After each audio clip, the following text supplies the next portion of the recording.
ভাতের থালা, খেতে বসছে রাজা বাবু আর মহারানী। ও সে জাদুকর আর মহারানী খেতে বসছে। হাতে করে এইটুকু ভাত দেওয়া হয়েছে, দুজনে সেই ভাতটুকু কমপ্লিট করেছে, কোনো ঝোল ছাড়া কিচ্ছু ছাড়া, শুধু শুকনো ভাতগুলোকে এরকম গিলে গিলে কমপ্লিট করেছে।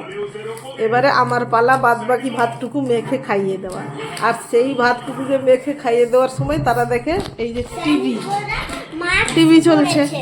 এবারে যে ভাতটুকু মেখে খাওয়াবো সেই পরিস্থিতিটা দেখাচ্ছি। 1:30 থেকে ভাত মেখে বসছি, এখন বাজে 2টো। এই যে ভাত নিলাম, আছে হলো মুখে ভাত, এখনো আগেরটা যে দিয়েছিলাম, গিয়ে আমি এতক্ষণ মোবাইল দেখতে বসে গেছিলাম, তারপরেও শেষ হয়নি। এবার এখন আমাকে আরতি করতে হবে তার মুখের সামনে।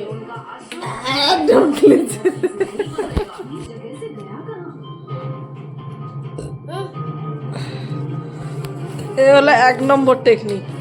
আর 2 নম্বর একটা টেকনিক আছে।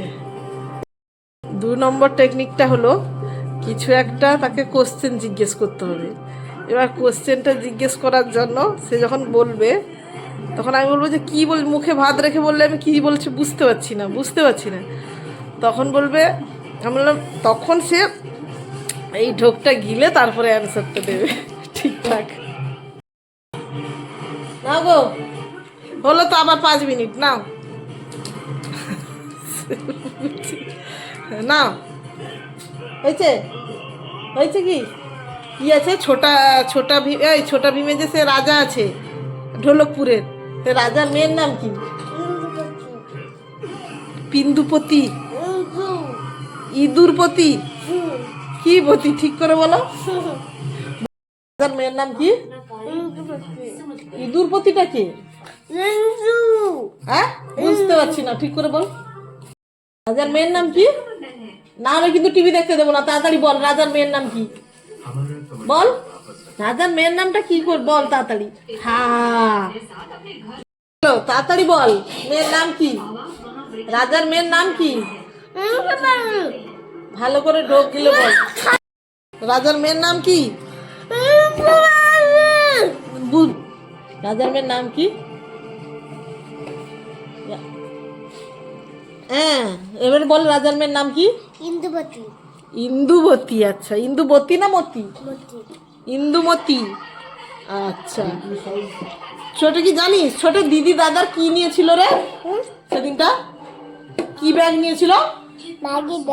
Maggi bag. ম্যাগি ব্যাগটা কি জিনিস? মানে ওর মধ্যে কি ম্যাগি থাকে? ম্যাগি ব্যাগটা কি? তবু এখন তো অনেকটা ম্যাগিটা উচ্চারণটা হয়েছে, যে অন্তত ম্যাগি ব্যাগ বলছে। 2 দিন আগে তো মাগি ব্যাগ বলছিল। হ্যাঁ, ম্যাগি ব্যাগ। আগের খাওয়ার আর এখন খাওয়ার মধ্যে একটাই উন্নতি হয়েছে।